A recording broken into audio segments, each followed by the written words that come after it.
Hello बच्चों, चलिए शुरू करते हैं आज का एक नया चैप्टर क्लास 9 का सिविक्स। चैप्टर 2 और चैप्टर 3 के कुछ क्वेश्चन है जो आपके लिए इम्पोर्टेंट होने वाले हैं। चलिए शुरू करते हैं। पहला प्रश्न है आपका, दक्षिण अफ्रीका में लोकतांत्रिक संविधान बनाने में इनमें से कौन सा टकराव सबसे महत्वपूर्ण था। प्रश्न में दोबारा से सुनेंगे, ये आपका ऑब्जेक्टिव प्रश्न है, बहुविकल्पी है। दक्षिण अफ्रीका का लोकतांत्रिक संविधान बनाने में इनमें से कौन सा टकराव सबसे महत्वपूर्ण था। तो जैसे पहला वो ऑप्शन है दक्षिण अफ्रीका और उसके पड़ोसी देशों को, तो ऐसा कोई टकराव था नहीं। दूसरा था स्त्रियों और पुरुषों का, ऐसा भी कोई टकराव नहीं था। तीसरा है गोरे अल्पसंख्यक और अश्वेत बहुसंख्यक, तो ये भी नहीं है। और तीसरा है जो चौथा ऑप्शन आपका रंगीन चमड़ी वाले बहुसंख्यक और अश्वेत अल्पसंख्यकों का। तो ऑप्शन घ है आपका सही आंसर। जो ऑप्शन चौथा ऑप्शन है आपका, ये आपका सही उत्तर है, लिखा हुआ भी है। रंगीन चमड़ी वाले बहुसंख्यक और अश्वेत अल्पसंख्यकों का टकराव सबसे महत्वपूर्ण था दक्षिण अफ्रीका का लोकतांत्रिक संविधान बनाने में। चलिए अगला प्रश्न है आपका, लोकतांत्रिक संविधान में इनमें से कौन सा प्रावधान नहीं रहता।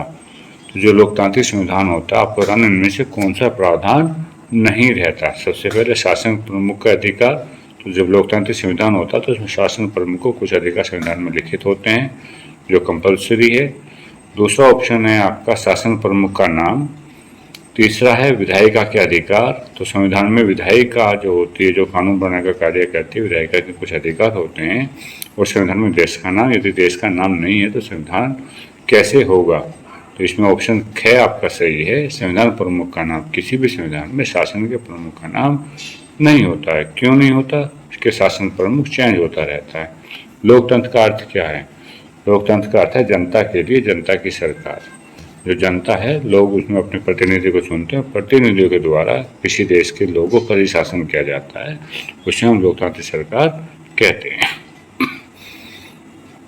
अगला प्रश्न है, संविधान निर्माण में इन नेताओं और उनकी भूमिकाओं में मेल बैठाएं। अब तो देखिए यहाँ पे कुछ नेताओं के नाम दिए गए हैं, जैसे मोतीलाल नेहरू, B.R. अम्बेडकर, राजेंद्र प्रसाद और सरोजिनी नायडू। और साथ ही कुछ भूमिका दी गई है। नंबर 1 पे संविधान सभा के अध्यक्ष, संविधान सभा के सदस्य, प्रारूप समिति के अध्यक्ष और 1928 में भारत का संविधान बनाया। तो देखिए सबसे पहला ऑप्शन है मोतीलाल नेहरू। मोतीलाल नेहरू क्या है? 1928 में भारत का संविधान बनाया। तो पहले को आप 4 से ऐड कर देंगे, बिल्कुल सही है। B.R. अम्बेडकर कौन थे? प्रारूप समिति के अध्यक्ष थे, तो इसको तीसरे से ऐड कर देंगे। राजेंद्र प्रसाद कौन थे? संविधान सभा के अध्यक्ष थे, तो ग का पहला हो जाएगा। और सरोजिनी नायडू संविधान सभा की सदस्य थी, तो ये आपके ऑप्शन हो जाएंगे। जैसे मोतीलाल नेहरू को क्या हो जाएगा? 1928 में भारत का संविधान बनाया, तो किसने बनाया? मोतीलाल नेहरू जी ने बनाया। अम्बेडकर जी ने क्या किया? अम्बेडकर जी प्रारूप समिति के अध्यक्ष थे। राजेंद्र प्रसाद संविधान सभा के अध्यक्ष थे, संविधान सभा के स्थायी अध्यक्ष थे। और सरोजिनी नायडू संविधान सभा की सदस्य थी। यहाँ पर एक प्रश्न हो जाता है, संविधान सभा के पहले अस्थायी अध्यक्ष कौन थे? तो संविधान सभा के पहले अस्थायी अध्यक्ष थे डॉक्टर सच्चिदानंद सिन्हा, उसे भी याद रखेंगे। चलिए अगला प्रश्न देखते हैं। अगला प्रश्न है आपका, हमारे संविधान को दिशा देने वाले कुछ मूल्य और उनके अर्थ हैं, तो इन्हें भी आपस में मिला करके लिखना है। क्या करना है? जो संविधान को दिशा देने वाले कुछ मूल्य है और उनके अर्थ है, इन्हें आपस में मिला करके दोबारा करता थी आपको मैचिंग करनी है। जैसे सबसे पहले शब्द पढ़ते हैं, कौन कौन से मूल्य है? संप्रभु, गणतंत्र, बंधुत्व और धर्मनिरपेक्ष।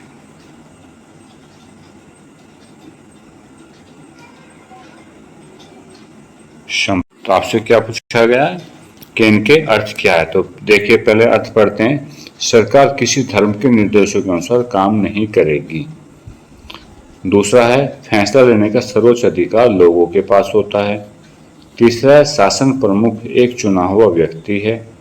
और चौथा है लोगों को आपस में परिवार की तरह रहना चाहिए। तो देखिए सबसे पहले हमें सबसे इजी कौन सा लग रहा है?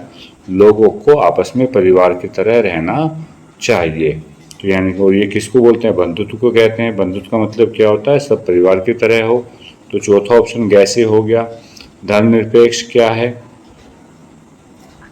सरकार किसी धर्म के निर्देशों के अनुसार काम नहीं करेगी, आपका धर्मनिरपेक्ष हो गया। संप्रभु क्या होता है? फैसले लेने का सर्वोच्च अधिकार लोगों के पास है, यानी कि सबको समानता अधिकार मिले हुए हैं, इसे संप्रभु कहते हैं। और गणतंत्र क्या कहते हैं? गणतंत्र में गण का तंत्र अर्थात लोगों का तंत्र अर्थात जनता का तंत्र। तो जनता कौन होते हैं? चुने हुए व्यक्ति होते हैं। तो ख का आपका तीसरा हो जाएगा, शासन प्रमुख एक चुना हुआ व्यक्ति होता है। समझ गए सभी? चलिए देखते हैं। देखो संप्रभु क्या लिखा है? फैसला लेने का अधिकार सर्वोच्च, फैसला लेने का सर्वोच्च अधिकारों के पास, सर्वोच्च लोगों के पास अधिकार है। तो ये कौन सा संप्रभु हो गया? गणतंत्र क्या है? शासन प्रमुख एक चुना हुआ व्यक्ति, एक गणतंत्र का अर्थ होता है। बंधुत्व का मतलब सब लोगों को आपस में परिवार की तरह रहना चाहिए, भाइयों की तरह रहना चाहिए। तो धर्मनिरपेक्ष का अर्थ होता है सरकार किसी धर्म और निर्देशों के अनुसार कार्य नहीं करती। चलिए अगला प्रश्न है, निम्नलिखित कथन पर विचार कीजिए, क्या आप उनसे सहमत हैं? और यदि सहमत हैं या सहमत नहीं हैं तो आपको उनके कारण भी बताने हैं। क्या करना है? उनके कारण भी आपको बताने हैं। तो देखो जैसे पहला कारण है आपका, सबसे पहले क्या कथन लिखा हुआ है? पहला कथन है, संविधान के नियमों की हैसियत किसी भी अन्य कानून के बराबर है। तो ये आपको बताना चाह रहे हैं कि जो संविधान के नियम हैं उनकी हैसियत अन्य किसी भी कानून के बराबर है। तो क्या ये सही है? तो इसका आंसर बिल्कुल भी सही नहीं है। ऐसा नहीं हो सकता। जो संविधान के अंदर नियम लिखे हुए हैं वो किसी अन्य कानून के बराबर नहीं है। क्यों नहीं है? क्योंकि कानून संसद के द्वारा पास किया जाता है और संसद जब उसमें चाहे उसमें परिवर्तन कर सकती है। लेकिन संविधान के जो नियम होते हैं, नियमों का महत्व बहुत अधिक होता है और उन नियमों को भी संसद को मानना पड़ता है। और यदि नियमों में कोई परिवर्तन करना होता तो वह भी संविधान के अनुरूप ही करना होता है। तो देखो पहले का लिखा है, यह कथन सत्य नहीं है। पहला कथन कौन सा है? पहला कथन है आपका, संविधान के नियमों की हैसियत किसी अन्य कानून के बराबर है। तो क्या यह कथन सत्य नहीं है? तो एक साधारण कानून जो होता है वो संसद के द्वारा पास किया जाता है और संसद जब चाहे उसमें इच्छा अनुसार परिवर्तन कर सकती है। क्यों? कानून में क्या है? कानून तो संसद के द्वारा पास होता है, लेकिन जो संविधान के नियम होते हैं उनके महत्व ज़्यादा होते हैं। कानून भी नियमों के अनुकूल बनते हैं और जिन्हें संसद को भी मानना होता है। और इन नियमों में परिवर्तन करने के लिए एक विशेष प्रक्रिया, वो विशेष प्रक्रिया कहाँ? वो विशेष प्रक्रिया भी संविधान में अंकित है। उसी प्रक्रिया को निभाना पड़ता है। उसी प्रक्रिया को अपना करके आप संविधान के नियमों में परिवर्तन किया जा सकता है। ऑप्शन दूसरा देखिए, संविधान बताता है कि शासन व्यवस्था के विविध अंगों का गठन किस तरह होगा। संविधान आपको यह बताता है कि शासन व्यवस्था के विविध अंगों का गठन किस तरह होगा। तो बिल्कुल सही कथन है, यह कथन बिल्कुल सही है। क्यों है सही? कि संविधान में उन नियमों का वर्णन किया गया है जिनके अनुसार संसद, कार्यपालिका और न्यायपालिका, संसद के गठन कौन से हैं?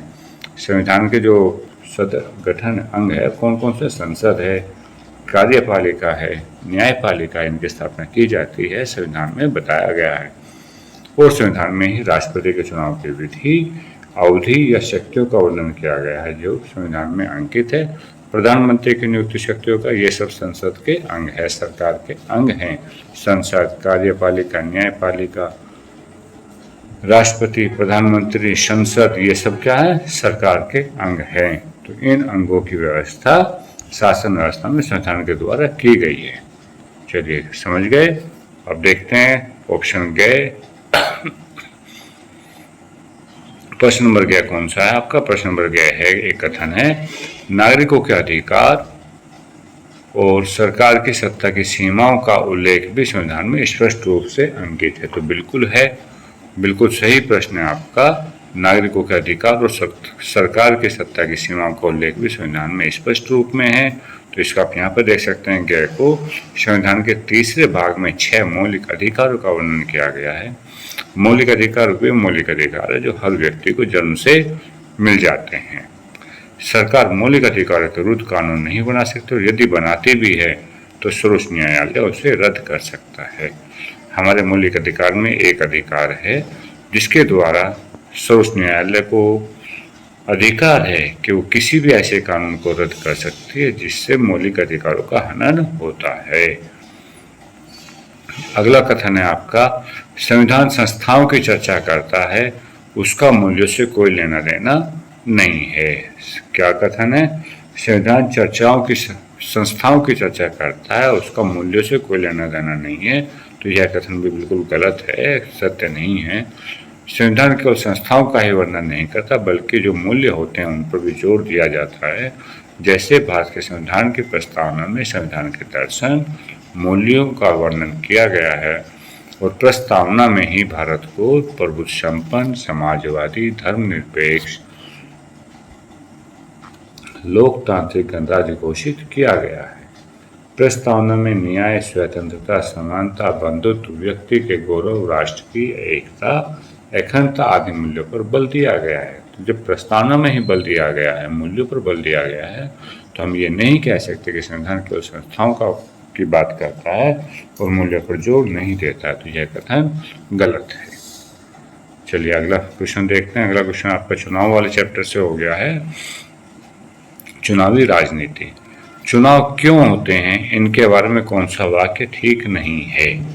तो ये भी आपका ऑब्जेक्टिव प्रश्न हो गया। चुनाव क्यों होते हैं और इनके में से कौन सा वाक्य ठीक नहीं है? तो देखिए, चुनाव लोगों को सरकार के कामकाज का फैसला करने का अवसर देता है। तो ये भी बात बिल्कुल सही है। तो चुनाव इसलिए भी होते हैं कि चुनाव क्या करता है, सरकार के कामकाज फैसला करने का अधिकार या अवसर लोगों को देता है। दूसरा है, लोग चुनाव में अपनी पसंद के उम्मीदवार का चुनाव करते हैं। बिल्कुल से हम जिसे पसंद करते हैं उसको वोट देते हैं। तो यह कथन भी बिल्कुल सही है। तीसरा है, चुनाव लोगों को न्यायपालिका के कामकाज का मूल्यांकन करने का अवसर देते हैं। तो ये बिल्कुल गलत है। न्यायपालिका का चुनाव से कोई संबंध नहीं है और ना ही चुनाव में न्यायपालिका के सदस्यों को चुना जाता है। गैर लोग चुनाव से अपनी पसंद की नीतियां बना सकते हैं। तो यह कथन भी सही है। तो इस प्रश्न का गैर ऑप्शन गलत हो जाएगा, क्योंकि पूछा गया है चुनाव में कौन सा वाक्य ठीक नहीं है। तो बाकी तीनों वाक्य सही है और गैर वाक्य जो है ये गलत है। भारत के चुनाव लोकतांत्रिक है, यह बताने के लिए कौन सा वाक्य सही कारण नहीं देता है? तो सबसे पहला, भारत में दुनिया के सबसे मतदाता है। दूसरा है, भारत का चुनाव आयोग काफ़ी शक्तिशाली है। तो चुनाव आयोग शक्तिशाली है तो इससे सिद्ध होता है कि भारत में चुनाव लोकतांत्रिक होते हैं। भारत में 18 वर्ष से हर उम्र का व्यक्ति, चाहे वो पुरुष हो चाहे महिला हो, वो वोट कर सकता है, वो मतदाता है, तो उसे वोट डालने का अधिकार है। तो यह बिल्कुल सही है।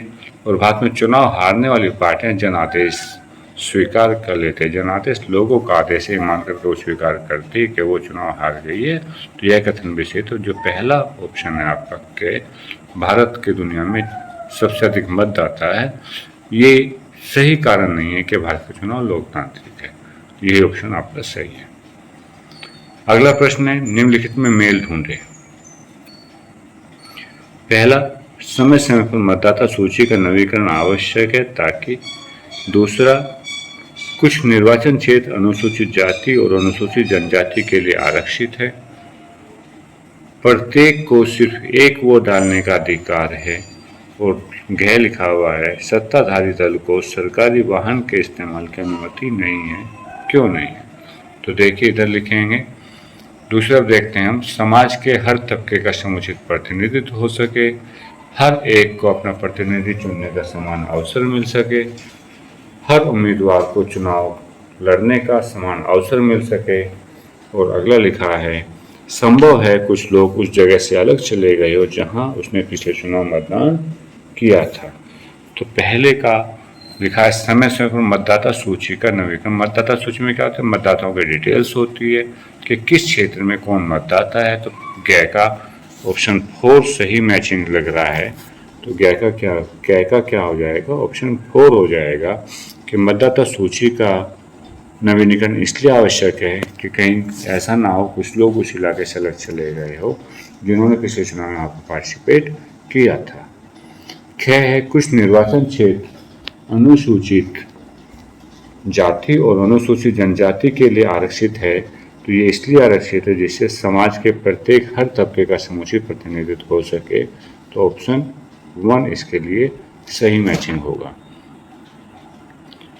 प्रत्येक को सिर्फ एक वोट डालने का अधिकार है। प्रत्येक को सिर्फ एक वोट डालने का अधिकार है। तो ये एक वोट डालने का अधिकार इसलिए है जिससे हर एक को अपना प्रतिनिधि चुनने का समान अवसर मिले। तो अवसर कैसा मिले? समान मिले। और सत्ताधारी दल को सरकारी वाहन के इस्तेमाल की अनुमति इसलिए नहीं है कि हर उम्मीदवार को चुनाव लड़ने का समान अवसर मिले। कहीं ऐसा ना हो, कहीं ऐसा ना हो